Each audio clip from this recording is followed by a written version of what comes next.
song, if you have not heard it before. I only got that snippet. But that's not what we're going to talk about. I want to tell you guys a little bit about my childhood.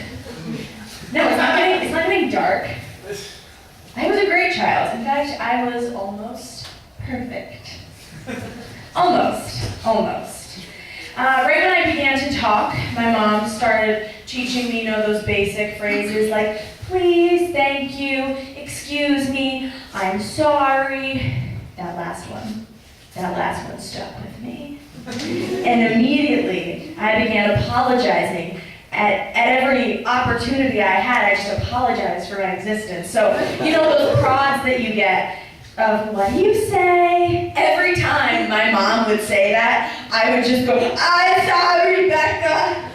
Becca is my sister, who in fact, I don't know why I apologized to, because if anyone, she should have been apologizing to me, because she was rather cruel as a child. So, if my mom gave me like a snack or a toy, and she'd go, Emily, what do you say? I'm sorry, Becca. Or if my sister bit me, and she said sorry, and I needed to forgive her, all I would do is apologize. So I apologized for my existence from the start, and it has followed me. And I think if I ever did do something wrong, it was because I had all these feelings in me that I was keeping in because I had to make sure I wasn't hurting anybody. I was keeping all my feelings inside. So in the 5th grade, this is kind of unrelated, but in the 5th grade I had this shirt that I loved. It was a hand-me-down t-shirt from Abercrombie. It was pink. Why are you laughing? It was a cool shirt. If it still fit me, I would wear it.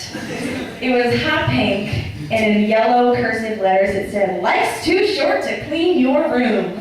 I know. And I thought it was so cool, so I wore it in the 5th grade. I came into school and I was just kind of like, hello, I couldn't read it. And I got called to the principal's office. And my principal, Miss Lynch, looks at me and she goes, now, Emily, do you think you're setting a very good example for the kindergartners? And I really thought I had her in this moment. I said, they can't read cursive yet. And she called my mom.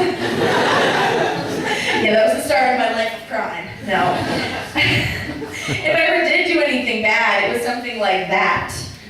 Or something where something inside of me just broke and cracked because of all the things that I was holding in. For instance, there was this kid, his name was Justin Cronemer, and he bothered me, and I can't tell you why because there was no reason for him to bother me.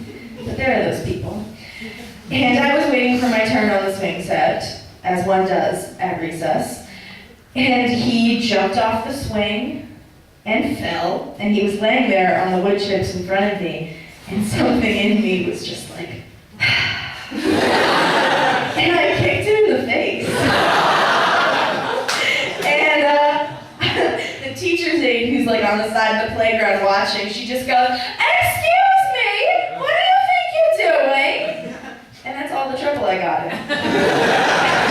My shirt sent me to the principal's office. That gave me a whole slap on the wrist.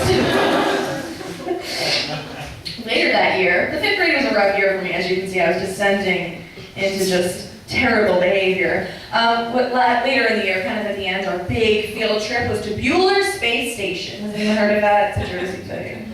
Okay.